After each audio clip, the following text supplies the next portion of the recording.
بسم اللہ الرحمن الرحیم۔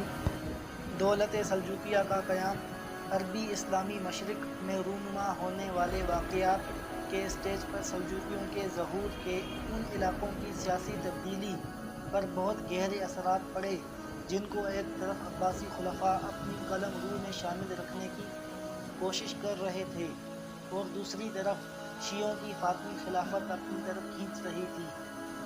ایسی حالات میں سلجوقیوں نے ایک بہت بڑی ترکی سلطنت کی بنیاد رکھی جو 5ویں صدی ہجری بمطابق 11ویں صدی عیسوی میں سامنے آئی۔ یہ سلطنت خراسان، ماوراء النہر، ایران، عراق، شام اور ایشیا کے علاقوں پر مشتمل تھی۔ اس سلطنت کا مستقر پہلے ایران کا شہر تھے اور بعد میں عراق کا شہر بغداد قرار پایا۔ اسی دوران خراسان، ماوراء النہر، کرمان، شام، سلاجقہ روم اور ایشیا کوچک سلاجقہ روم میں کئی چھوٹی چھوٹی سلجوقی سلطنتیں معرض وجود میں آئیں۔ یہ تمام سلطنتیں ایران اور عراق میں سلجوقی سلطان کے تابع تھیں۔ سلجوقیوں نے بغداد کی عباسی خلافت اور اس کے مذہب اہل سنت والجماعت کی خوب مدد کی۔ یہ سلطنت ایک طرف ایران و عراق میں شیعہ بو یہودی اور دوسری طرف مصر و شام میں عبیدی فاطمی اثر و نفوذ کے درمیان گھری زوال کے قریب پہنچ چکی تھی۔ سلجوقیوں نے بو یہودی اقتدار کا خاتمہ کر دیا اور عبیدی یعنی فاطمی خلافت کے سامنے ڈٹ کر کھڑے ہو گئے۔ سلجوقی سردار طغرل بیگ نے 447 ہجری میں بغداد کے اندر بو یہودی سلطنت کا ہمیشہ کے لیے خاتمہ کر دیا۔ تمام شورشوں پر قابو پا لیا۔ مساجد کے دروازوں سے صحابہ کرام علیہم الرضوان کے سب و شتم پر مبنی تحریریں مٹا دیں اور ارزیوں کے شیخ ابو عبداللہ الجلاب کو رفض میں غلو کی وجہ سے قتل کر دیا۔ بو یہودی شیعہ نفوذ بغداد اور عباسی خلیفہ پر چھا چکا تھا۔ جب سلجوقیوں نے بغداد سے دولت بو یہودی کا خاتمہ کر دیا اور سلطان طغرل بیگ عباسی خلافت کے دارالحکومت میں داخل ہوا تو خلیفہ قائم بامر اللہ نے ان کا شاندار استقبال کیا، انہیں نہایت قیمتی خلعت عطا کی، اپنے پاس بٹھایا اور بڑے معزز القابات سے نوازا۔ ان القابات میں ایک لقب سلطان رکن الدین طغرل بیگ ہے۔ اس کے علاوہ عباسی خلیفہ نے یہ حکم صادر کیا کہ سلطان طغرل بیگ کا نام سکوں پر عمدہ کیا جائے، بغداد کی مسجدوں میں اس کے نام کا خطبہ پڑھا جائے اور اس کے حق میں جمعہ و عیدین کی نمازوں میں دعا کی جائے۔ خلیفہ کی اس قدر افزائی کی وجہ سے سلجوقیوں کو پوری اسلامی دنیا میں بے پناہ قدر و منزلت حاصل ہوئی اور وہ بغداد میں بو یہودیوں کی جگہ سیاہ و سفید کے مالک بن گئے۔ عباسی خلیفہ اب ان کے ہر مشورہ کو بطیب خاطر قبول کرتا تھا اور ان کی بڑی عزت کرتا تھا۔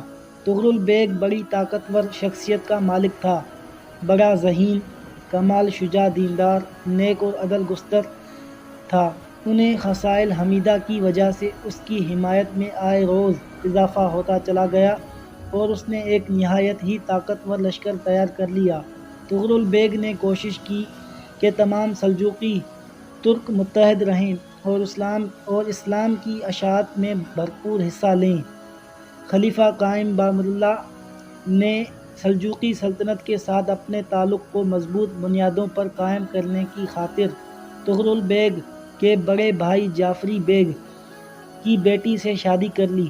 یہ شادی 448 ہجری بمطابق 1059 میں ہوئی۔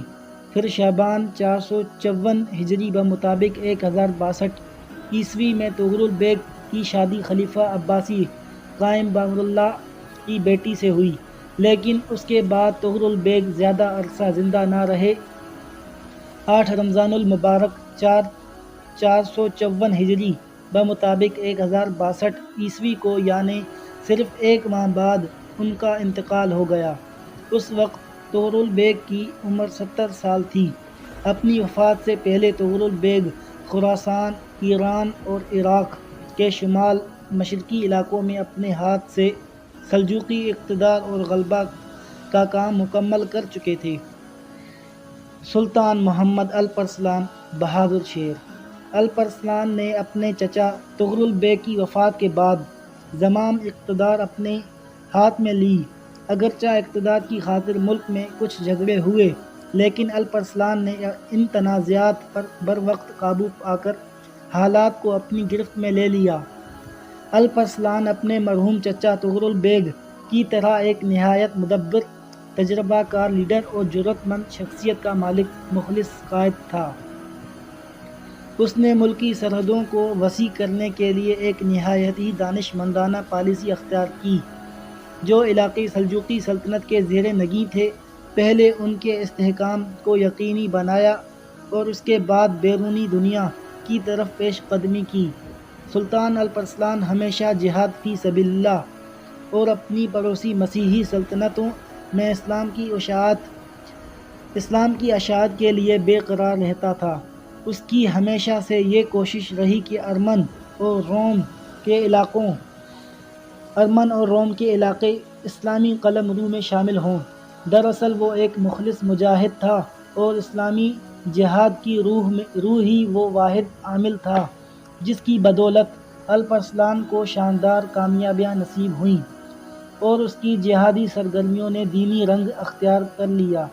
سلجوقی سلطنت کا یہ عظیم قائد ایک مخلص جہادی شخصیت اور مسیحی علاقوں میں اسلام کی اشاعت و ترویج کے لیے بے حد حریص انسان کی شکل میں نمودار ہوا اور دولت بیزنطینیہ کے بہت سارے علاقوں پر اسلام کا علم لہرا دیا۔ الپرسلان اپنی مملکت کی سرحدوں کو وسیع کرنے سے پہلے 7 سال کے عرصے تک اپنی مملکت کے دور دراز علاقوں کے حالات کا جائزہ لیتا رہا اور جب ان علاقوں میں امن و امان کی صورتحال سے مطمئن ہو گیا تو اپنے عظیم مقاصد کو پائے تکمیل تک پہنچانے کے لیے پلاننگ شروع کر دی۔ ان کے سامنے اب ایک ہی ہدف تھا، سلجوقی سلطنت کے پڑوس میں واقع مسیحی علاقوں کو فتح کرنا، مصر میں فاطمی دولت کے اقتدار کو ختم کرنا اور تمام اسلامی دنیا کو عباسی خلفاء اور سلجوقی اقتدار کے جھنڈے کے نیچے متحد کرنا۔ الپرسلان نے اپنے منصوبے کو عملی جامہ پہنانے کے لیے ایک بہت بڑا لشکر تیار کیا اور اس لشکر کی قیادت کرتا ہوا ارمن اور جورجیا کے شہر جورجیا کی طرف روانہ ہوا۔ یہ علاقے بہت جلد ان کے ہاتھوں فتح ہوئے۔ الپرسلان آگے بڑھا۔ دراصل شام کے شمالی علاقے پر یورش کی حلب میں مرداسی حاکم تھے۔ اس سلطنت کی بنیاد 414 ہجری بمطابق 1023 میں صالح بن مرداس نے رکھی تھی۔ یہ ایک شیعہ سلطنت تھی۔ الپرسلان نے مرداسی سلطنت کا محاصرہ کر لیا اور اس سلطنت کے فرمانروا محمود بن صالح بن مرداس کو مجبور کیا کہ وہ مصر کے فاطمی خلیفہ کی بجائے عباسی خلیفہ کی حکومت کو تسلیم کرے اور لوگوں کو اس حکومت کے احکام کا پابند کرے۔ اس کے بعد الپرسلان نے ایک ترکی نژاد قائد انتسز بن خوارزمی کو جنوبی شام پر حملہ کرنے کے لیے بھیجا۔ خوارزمی نے فاطمیوں سے رملہ اور بیت المقدس چھین لیا، لیکن اسقلان پر قبضہ نہ ہو سکا، جسے مصری حدود میں داخلہ کے لیے ایک بہت بڑے دروازے کی حیثیت حامل تھی۔ اس طرح سلجوقی بیت المقدس کے اندر خلیفہ عباسی اور سلطان سلجوقی کے مرکز کے قریب ہو گئے۔ 426 ہجری میں مکہ مکرمہ کے گورنر محمد بن ہاشم کا قاصد سلطان الپرسلان کے دربار میں پہنچا۔ قاصد نے اطلاع دی کہ شریف مکہ خلیفہ القائم پاشا اور سلطان الپرسلان کے نام کا خطبہ دے رہا ہے اور آئندہ سے وہ عبیدی سلطنت کی بجائے عباسی خلافت کے احکامات کی پابندی کرے گا۔ قاصد نے یہ بھی بتایا کہ مکہ شریف میں آئندہ حی علی خیر العمل کے الفاظ اور دوسرے شیعی الفاظ اذان میں نہیں دہرائے جائیں گے۔ سلطان نے شریف مکہ کے قاصد کی بڑی عزت افزائی کی، 30,000 دینار گورنر مکہ کی خدمت میں ارسال کیے اور کہلا بھیجا کہ اگر گورنر مدینہ ایسا کرے گا تو اس کی خدمت میں 20,000 دینار پیش کیے جائیں گے۔ الپرسلان کی ان فتوحات نے رومی شہنشاہ ڈومانوس ڈیوجیس کو آتش زیر پا کر دیا اور اس نے پختہ ارادہ کر لیا کہ وہ ہر قیمت پر اپنی شہنشاہیت کا دفاع کرے گا۔ اس مقصد کی خاطر اس نے اپنی پوری فوج سلجوقیوں کے خلاف جنگ میں جھونک دی۔ رومی اور سلجوقی فوجی میں کئی خون ریز مارکے ہوئے۔ ملازکرت کا مارکہ ان سب میں زیادہ اہم ہے جو 463 ہجری بمطابق اگست 1070 کو برپا ہوا۔ ابن کثیر لکھتے ہیں اور اس مارکے میں روم کا بادشاہ ڈومانوس پہاڑ کی مانند لشکر کو لے کر روانہ ہوا۔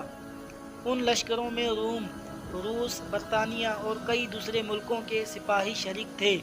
ڈومانوس کی جنگی تیاریاں بھی خوب تھیں۔ اس لشکر میں 35 بطریق بھی شامل تھے اور ہر بطریق کے ساتھ 2 لاکھ گھوڑے سوار تھے۔ 35,000 فرنگی اور 15,000 وہ جو قسطنطنیہ سے تعلق رکھتے تھے۔ اس کے علاوہ وہ 1 لاکھ نقب لگانے والے، 1 لاکھ کھدائی کرنے والے، 400 بیل گاڑیوں جن پر فوجیوں کی وردیاں، اسلحے، گھوڑوں کی زینیں، منجنیقیں، قلعہ شکن آلات لدے ہوئے تھے۔ ان منجنیقوں میں ایک منجنیق ایسی بھی تھی جس کو 1200 آدمی چلاتے تھے۔ ڈومانوس خدا اس کا ستیہ ناش کرے، یہ سب لاؤ لشکر لے کر اسلام اور اہل اسلام کو مٹانے کا مقصد لے کر آگے بڑھا تھا۔ اس کو اپنی طاقت پر اتنا گھمنڈ تھا کہ فتح سے پہلے ہی اسلامی علاقے اس نے اپنے بطریقوں کو جاگیر میں دینے کا اعلان کر دیا، حتیٰ کہ بغداد بھی ایک بطریق کے نام کر دیا۔ ان کا پروگرام یہ تھا کہ جب عراق اور خراسان کے علاقے فتح ہو جائیں گے تو وہ یکے بار دیگرے حملہ کر کے شام کے علاقے مسلمانوں سے واپس لیں گے۔ وہ یہ سوچ رہے تھے اور تقدیر ہنس رہی تھی۔ بہرحال سلطان الپرسلان اور رومی فوجوں کا آمنا سامنا الزہوہ کے مقام پر بدھ کے روز ہوا۔ ذی قعدہ کے مہینے کے ابھی 5 دن باقی تھے۔ رومی فوج کی کثرت تعداد کو دیکھ کر الپرسلان کچھ پریشان ہوا، لیکن فقیہ ابو نصر محمد بن عبد المالک بخاری، یعنی یہ حنفی بزرگ تھے، نے ان کو حوصلہ دیا اور کہا، سلطان محترم، جمعہ شریف کے روز جب خطبہ جمعہ کے خطبے پڑھ رہے ہوں اور مجاہدین کے لیے دعائیں مانگ رہے ہوں، اس وقت دشمن پر حملہ کر دیں۔ اللہ کریم مسلمانوں کی دعاؤں کے طفیل سلطان کو فتح عطا فرمائے گا۔ جب وہ وقت آیا اور دونوں لشکر میدان میں اترے تو الپرسلان اپنے گھوڑے سے اترا، زمین پر سر رکھ کر اپنی پیشانی کو خاک آلود کر کے بارگاہ خداوندی میں فتح و نصرت کے لیے ملتجی ہوا۔ اللہ کریم نے مسلمانوں کی مدد فرمائی اور نصرانیوں کے سروں کو جھکا دیا۔ مسلم سپاہ نے کشتوں کے پشتے لگا دیے۔ رومی بادشاہ اور سپہ سالار فوج ڈومانوس گرفتار ہوا۔ اسے ایک رومی غلام نے گرفتار کیا۔ جب شاہ روم کو سلطان الپرسلان کے حضور پیش کیا گیا تو سلطان نے اپنے ہاتھ سے اسے 3 کوڑے مارے اور پوچھا، اگر میں گرفتار ہو کر تیرے سامنے پیش ہوتا تو میرے ساتھ کیا سلوک کرتا؟ ڈومانوس نے کہا، میں تم سے انتہائی برا سلوک کرتا۔ الپرسلان نے کہا، میرے بارے میں تیرا کیا گمان ہے؟ ڈومانوس بولا، تو یا تو مجھے قتل کر دے گا یا اپنے ملک میں میری تشہیر کرے گا یا معاف کر دے گا یا فدیہ لے کر رہا کر دے گا۔ الپرسلان نے کہا، میرا ارادہ یہ ہے کہ تجھ کو معاف کر دوں اور فدیہ لے کر چھوڑ دوں۔ لہٰذا سلطان نے اسے 15 لاکھ اشرفیاں فدیہ لے کر اسے آزاد کر دیا۔ جب ڈومانوس روانہ ہونے لگا تو سلطان نے اسے پینے کے لیے مشروب دیا۔ وہ سلطان کے اس نیک سلوک سے بہت متاثر ہوا، زمین بوس ہوا، تعظیم بجا لایا۔ سلطان نے ازراہ عنایت 10,000 دینار فدیہ سے چھوڑ دیے تاکہ وہ ان سے زادارائے خرید سکے۔ خود اس کی پیشوائی کے لیے دور تک چلا۔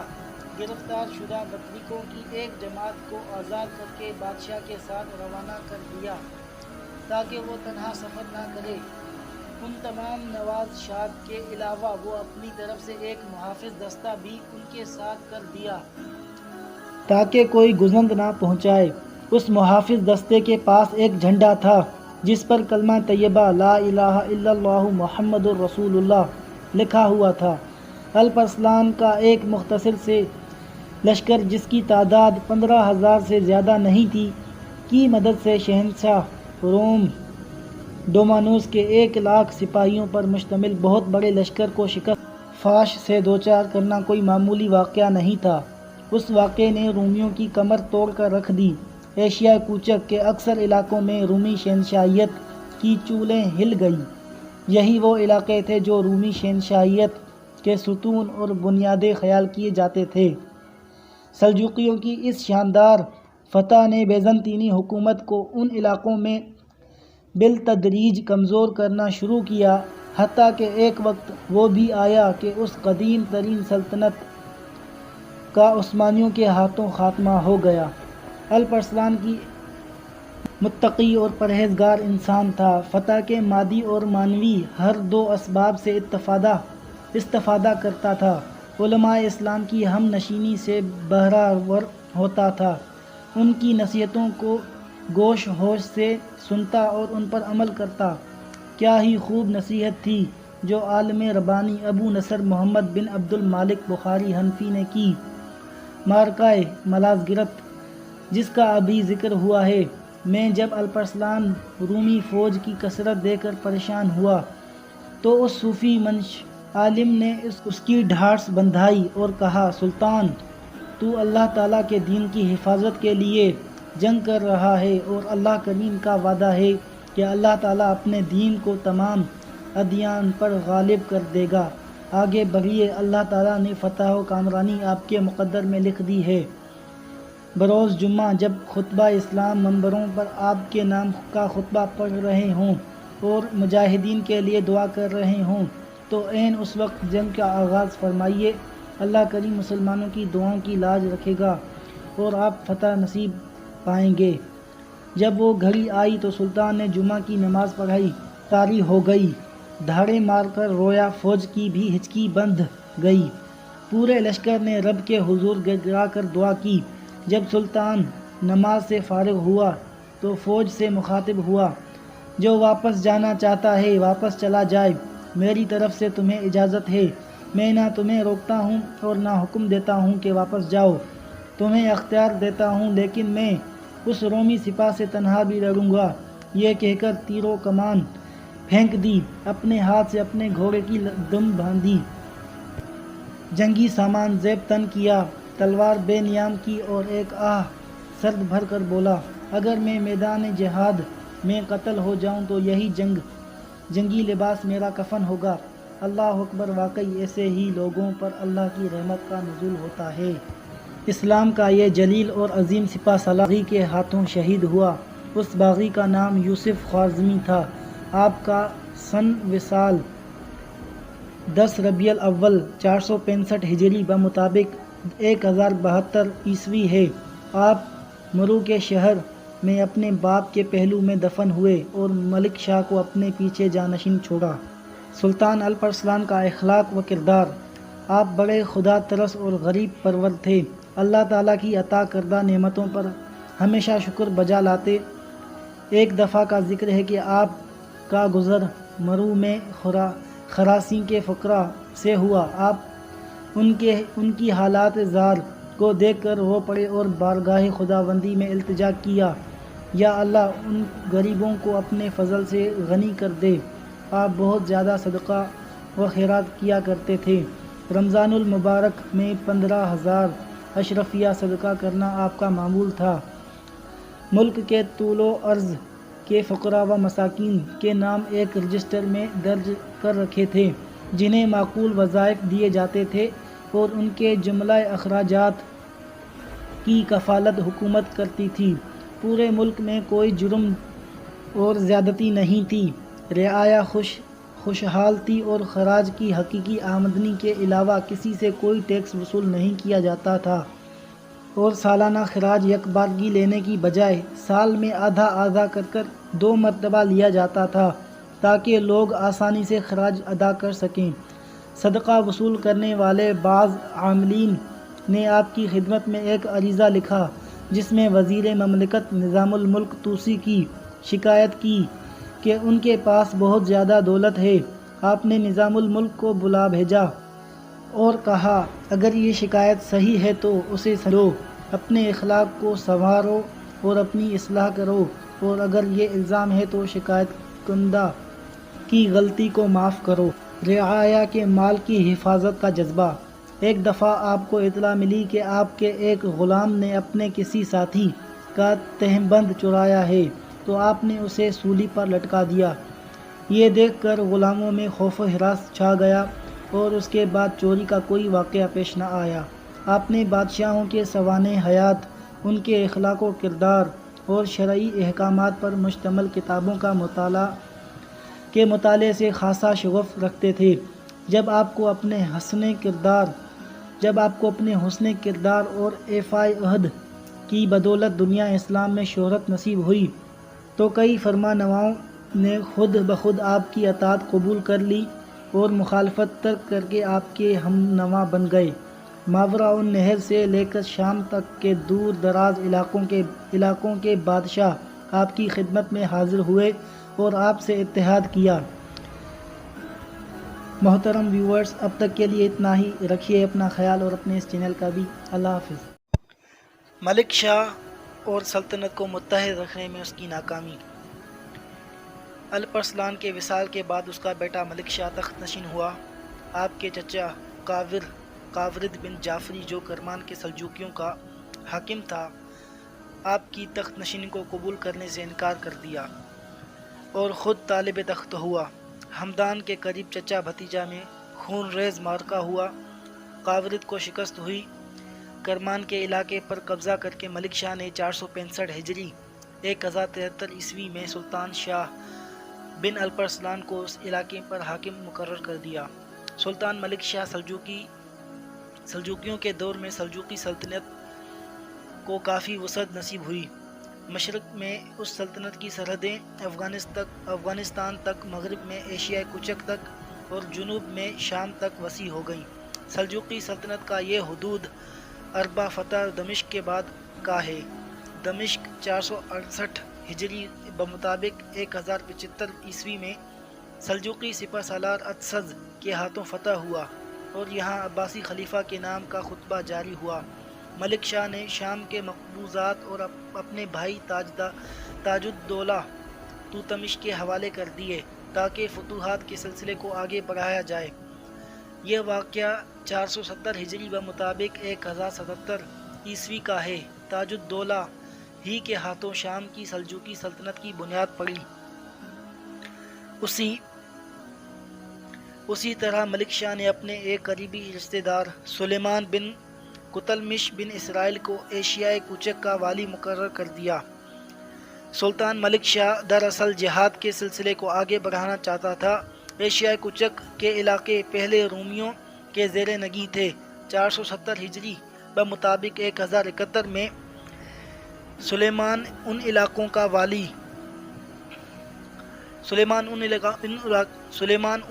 کا والی مقرر ہوا اور اسی کے ہاتھوں سلطنت سلاجقہ روم کی بنیاد پڑی۔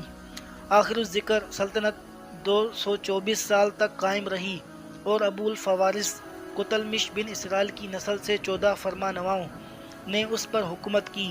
ان میں سب سے پہلا حکمران سلیمان بن قتلمش ہے جسے اس سلطنت کا بانی کہا جاتا ہے۔ سلیمان نے 477 ہجری بمطابق 1084 کو انطاکیہ فتح کیا۔ 480 ہجری 1087 میں اس کے بیٹے داؤد نے کونیا فتح کیا اور اسے اپنا پایہ تخت بنایا۔ کونیا ایشیائے کوچک کا خوبصورت ترین اور امیر ترین شہر تھا۔ سلجوقیوں نے اس شہر کو بیزنطینی مسیحی شہر سے سلجوقی اسلامی شہر بنا دیا۔ 700 ہجری 1300 عیسوی میں یہ سلطنت منگولوں کے ہاتھوں فتح ہوئی اور بعد میں دولت عثمانیہ کے قلمرو میں شامل ہو گئی۔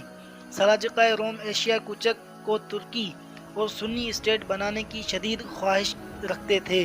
ان علاقوں میں اسلام کی اشاعت میں رکاوٹ بنی ہوئی تھی۔ ملک شاہ کے دور حکومت میں اگرچہ اس سلطنت کو کافی تقویت حاصل ہوئی، لیکن اس کے باوجود سلجوقی سپہ سالار اتسز شام اور مصر کے علاقوں کو متحد کرنے میں ناکام رہا، حالانکہ وہ اس سے پہلے مصر کے اندر عبیدی یعنی فاطمی سلطنت کو عملاً چیلنج دے چکے تھے۔ جب اتسز نے مصر پر حملہ کیا تو بڑے مصری لشکر، جس کی قیادت بدر الجمالی کر رہا تھا، سے پہلے اسے عربوں کے ایک چھوٹے سے لشکر نے شکست سے دوچار کر دیا۔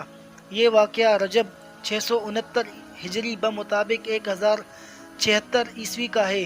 اتسز کی اس شکست کے نتیجے میں سلجوقی سلطنت پہلے سے کئی زیادہ افتراق اور انتشار کا شکار ہو گئی۔ سیاسی اختلافات سامنے آئے، خون ریز تصادم ہوئے اور بالآخر 571 ہجری 1078 عیسوی کے ایک تصادم میں اتسز کو قتل کر دیا گیا۔ اس طرح ملک شاہ عباسی خلافت کو اپنی خاندانی سلجوقی سلطنت میں تبدیل کرنے میں کامیاب نہ ہوا، جبکہ وہ 480 ہجری 1087 عیسوی میں اپنی بیٹی عباسی خلیفہ مقتدی بمر اللہ کے نکاح میں دے چکا تھا۔ اس خاتون نے عباسی خلیفہ کا بیٹا بھی ہوا۔ ملک شاہ نے اپنی دوسری بیٹی عباسی خلیفہ المستظہر باللہ کے نکاح میں دی، لیکن خلافت اپنے نواسے کے قبضے میں نہ دے سکا۔ ملک شاہ کا وصال۔ سلطان ملک شاہ فوت ہوا اور اس کی وفات کے ساتھ ہی قوت و طاقت اور مجدد و بزرگی کا وہ دور ختم ہو گیا جو 3 سلجوقی بادشاہوں طغرل بیگ، الپ ارسلان اور ملک شاہ سے چلا آ رہا تھا۔ 447 ہجری تا 485 ہجری بمطابق 1055 عیسوی تا 1092 اور جنگ و جدل اور زوال و انحطاط کا دور شروع ہو گیا۔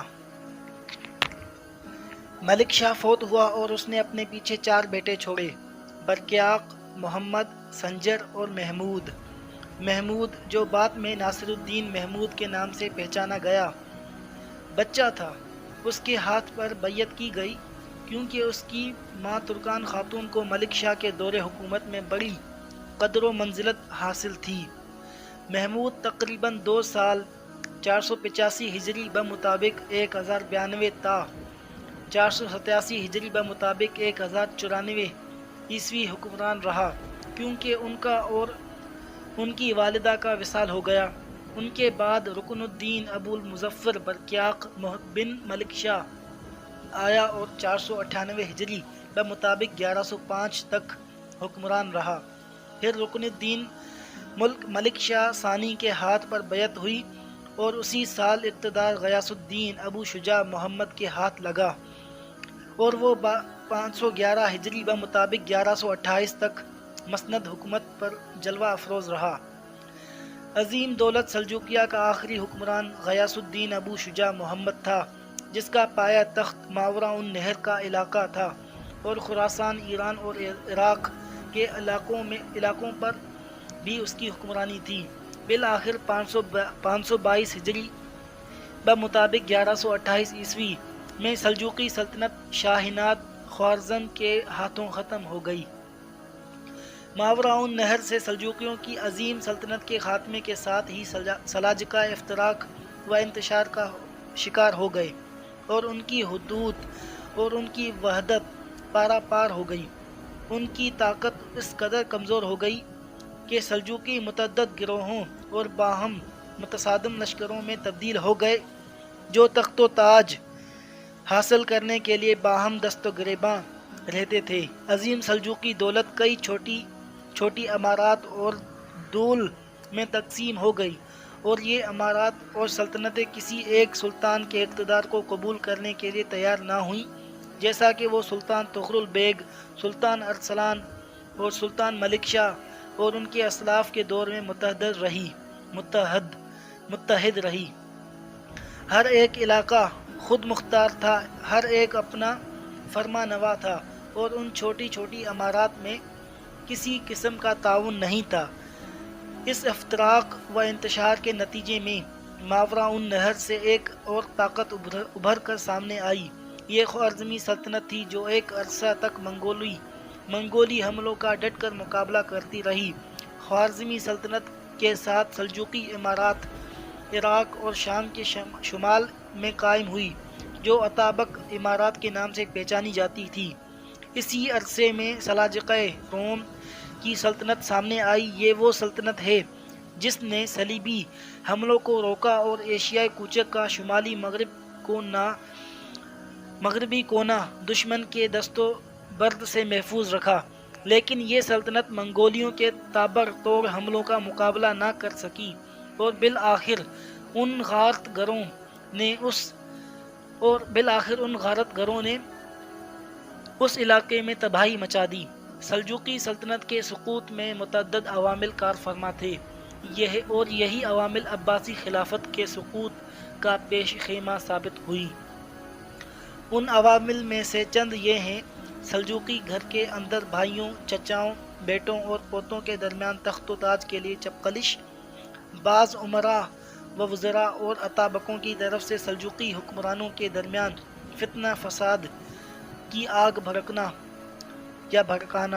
حکومتی امور میں خواتین کا عمل دخل، عباسی خلفاء کا سلجوقی فوجی قوت کے سامنے کمزور اور بے بس ہونا اور ہر طاقتور سلجوقی سلطنت کے تاجور کی حکومت کو تسلیم کرنا، سلجوقی سلطنت کا شام، مصر اور عراق کو عباسی خلافت کے جھنڈے کے نیچے متحد کرنے میں ناکام ہونا، سلجوقیوں کا مختلف گروہوں میں تقسیم ہو کر ہمیشہ ایک دوسرے کے خلاف برسر پیکار رہنا، اسی چیز نے ان کی قوت کا خاتمہ کیا، حتیٰ کہ عراق میں ان کی سلطنت ختم ہو گئی۔ سلجوقی سلطنت کے خلاف باطنیوں کی مذموم سازشیں اور سلجوقی سلاطین کے قائدین اور زعماء کو دھوکے سے قتل کرنے کے لیے ان کی مسلسل کوششیں، خونی حملے، سمندر پار سے آنے والے صلیبی جنگجوؤں اور سلجوقی سلطنت کا یورپ سے آنے والے وحشی جنگجوؤں لشکروں کے ساتھ ٹکراؤ، ان کے علاوہ کئی دوسرے اسباب بھی تھے۔ لیکن اس بات سے بھی انکار نہیں کہ اپنے دور حکومت میں سلجوقیوں نے بہت ہی عظیم کارنامے سر انجام دیے، جن میں سے اہم ترین درج ذیل ہیں۔ پہلا، دولت سلجوقی کی بدولت عباسی خلافت کا زوال قریباً 2 صدیاں مؤخر ہو گیا۔ اگر سلجوقی نہ ہوتے تو شیعہ رافضیوں کے ہاتھوں بہت پہلے عباسی خلافت کا وجود مٹ جاتا۔ دوسرا، مصر کی سلطنت عبیدی یعنی فاطمی سلجوقیوں کی طاقت کی وجہ سے مشرق کے عرب مسلمانوں کو باطنی عبیدی رافضی سلطنت کے جھنڈے تلے جمع نہ کر سکی اور اس طرح ان کے مذموم مقاصد پورے نہ ہوئے۔ تیسرا، دولت سلجوقی کی کوششیں اسلامی مشرق کے اتحاد کی تمہید اور پیش خیمہ تھی، اور یہ اتحاد سنی سلطنت عباسی کے جھنڈے کے نیچے سلطان صلاح الدین ایوبی کے ہاتھوں مکمل ہوا۔ چوتھا، سلجوقیوں نے اپنے زیر نگی خطے میں علمی اور انتظامی ترقی کے حوالے سے بڑا اہم کردار ادا کیا اور اس علاقے میں امن و امان قائم کیا۔ پانچواں، بیزنطینی شہنشاہیت کی طرف سے ہونے والے صلیبی حملوں کا ڈٹ کر مقابلہ کیا اور کافی حد تک منگولی خطرے سے نمٹنے کی کوشش کی۔ چھٹا، ان علاقوں میں سنی مذہب کی ترویج کی کوشش کی اور سنی علماء کی قدر و منزلت کو بڑھایا۔ تو دوستو، یہ ہے سنی سلجوقیوں کے بارے میں ایک مختصر سا جائزہ اور دین اسلام کی خدمت میں ان کے کردار کا تذکرہ۔ کمنٹ باکس میں اپنی رائے کا اظہار ضرور کیجیے۔ تب تک کے لیے اللہ حافظ، ملتے ہیں اگلی ویڈیو میں۔ تھینک یو سو مچ، والسلام۔